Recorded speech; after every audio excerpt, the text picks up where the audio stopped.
ซึ่งผู้ก็ค่ะก็ในคาเดมันรัดนี่ลองวัดลองหวาดดินค่ะเนาะยูเอก็คาถามมาอะไรก็ค่ะเนาะลองเฮ็ดวัดได้ขนาดนะก็คาเดลาลองพาสปอร์ตสีเขียวกันค่ะเมื่อเดียวเพราะว่าใครเฮ็ดพาสปอร์ตสีเขียวก็ไล่เอาขนาดเมื่อเดียวเป็นก็ลงจื้อไว้เอาค่ะเพราะว่าใครเฮ็ดพาสปอร์ตสีเขียวในก้นอันดีมีวัดสีน้ำเงินในคณะก้นอันดีมีวัดสีน้ำเงินก็มีวัดสีชมพูในวัดสีชมพูในคณะ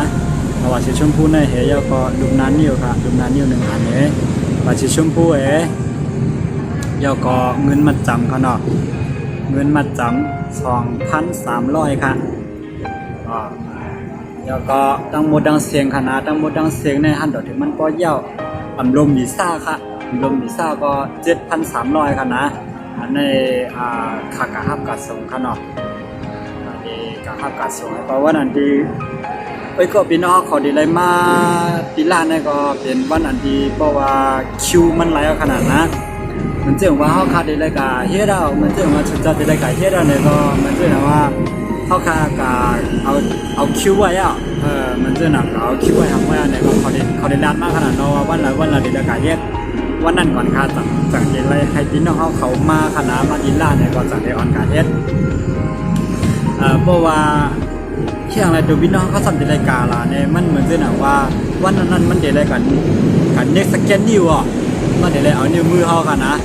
เพราะว่าตัวเขาหมู่บ้านเนี่ยมันยาวการค่ะเพราะว่ามีวัดสีชมพูค่ะนะมีวัดสีชมพูมีวัดสีน้ำเงินในก็ไหลค่ะวัดสีน้ำเงินในก็เห็นไหลกันนะมีวัดสีชมพูก็ยากเพราะว่าเขามีวัดสีน้ำเงินในก็เขาเห็นไหลค่ะเป็นสีเขียวจีไอในค่ะนะ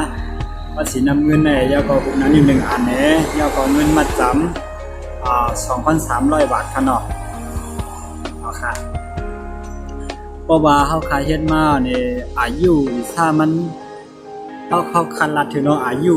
พาสปอร์ตมันก็ก่อนค่ะอายุพาสปอร์ตมันจะอยู่ได้4 ปีกันนะ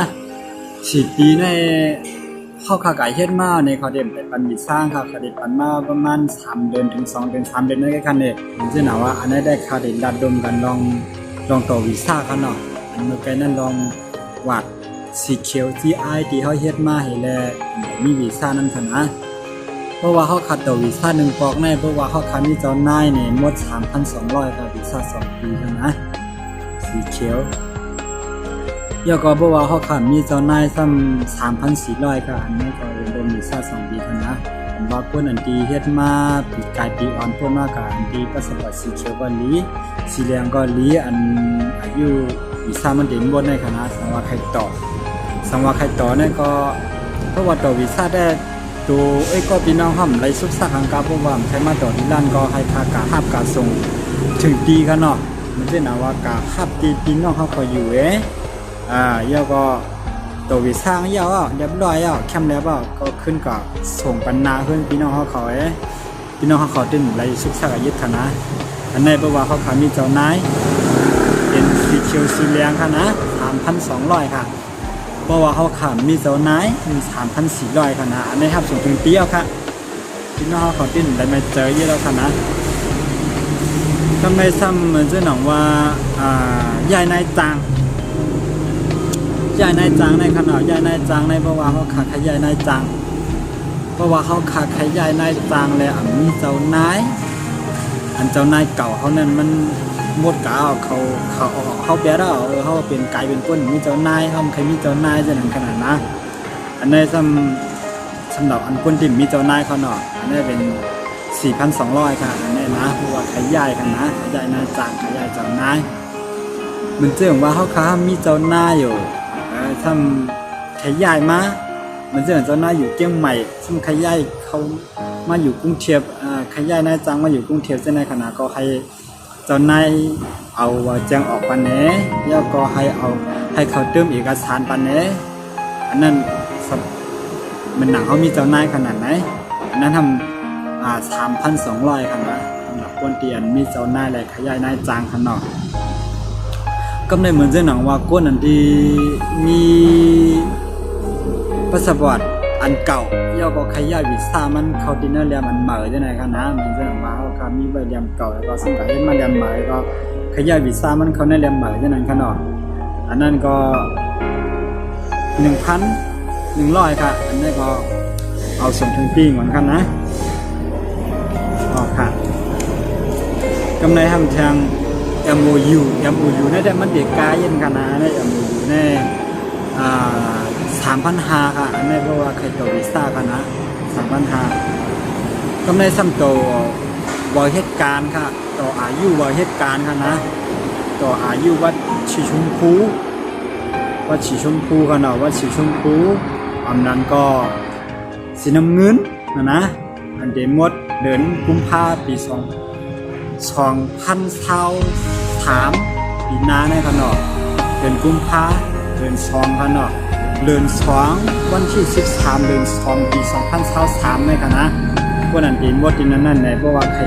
ครต่อวาเหตุการณ์พวกนั้นที่มีเจ้านายกันเนาะขับเดินลาดลองเพื่อนมีเจ้านายกันพวกนั้นที่มีเจ้านายเลยใครต่อวาเหตุการณ์เนี่ย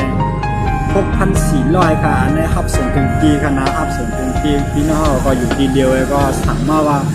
ก็ใครต่อไอ้ก็ใครเที่ยวเดินในนั้นขนาดนอกมาเอากันในมาส่งที่ในมาฮับที่ในก็ใครครับส่งถึงปีค่ะนะเจ็ดยาวก็เข้มได้ดีงามมาก็เด็กก็ส่งวันนาเพื่อนพี่น้องเขาก็เดียวค่ะอันนี้6,400 ค่ะเนาะเนี่ยไอ้ชื่อสมัยนี้ดังเพราะว่ามีเจ้านายอันนี้ซ้ำมีเจ้านายขนาดมีเจ้านายทำ5,400 ค่ะเพราะว่าใครต่อว่าเหตุการณ์กันนะค่ะแล้วในซ้ำกวนอันที่เคยรายงานตัว90 วันคณะก็เคยรายงานตัว90 วันอันที่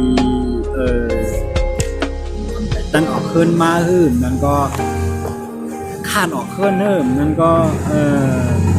ถึงวันรายงานตัวอะไรห้องไปได้ยุ่ยๆนั้นขนาดไหนมันจะเจอก่อนที่รายงานตัวว่ามันไกลนั่นค่ะนะอันนี้ก็ค่าเข้าส่งถึงปีค่ะรายงานตัวเย้าให้เอาก็บัดส่งกันพี่น้องเขานั้นก็ใครส่งมาดังอยู่ต่างจังหวัดค่ะนะอยู่ต่างจังหวัดก็ใครส่งมาดังปัชนีกอนไลค่ะนะ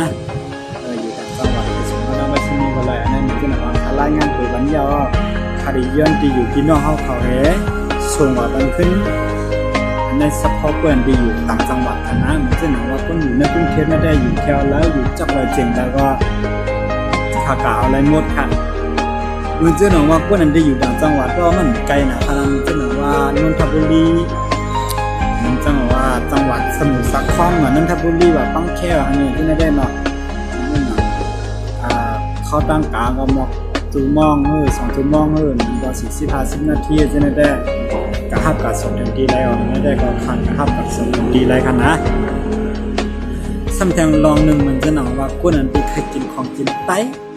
ในขนมมันจะหนังว่าเคยกินพวกเขาซอยเขาพวกเขาล้ำสิ่งที่นั่นขนาดนั้นมีข้อยำออกมาซื้อมันก็เคยกินเล่มไปถึงวันเขาอยู่ที่นั่นขนาดมันก็พวกนั้นที่อยู่ไกลอันที่เป็นไข่ของกินเต้ที่ไหนขนาดก็อันนี้ก็สั่งมาเลยค่ะอันนี้ก็สั่งมาเลย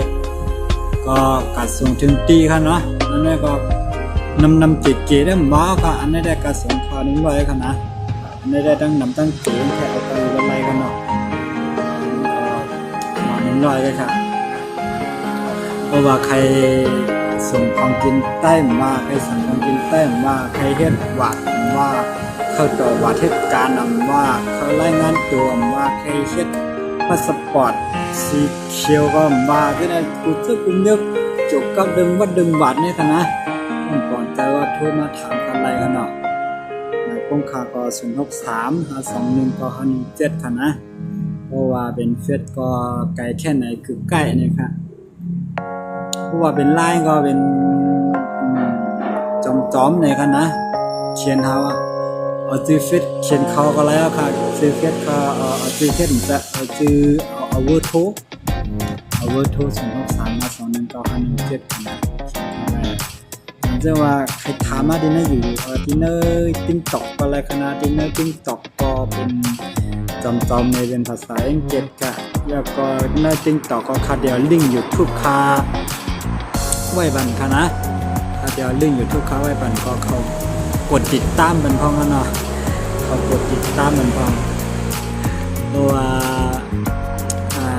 อันนี้ก็ดินเนอร์เฟสก็เดียวลงขนาดเด็ก ร้านนี้เนอร์ก็ดินเนอร์เฟสเนอร์ก็เดียวลงค่ะเจอว่าใครเขาทำมาดินเนอร์ยูทูบก็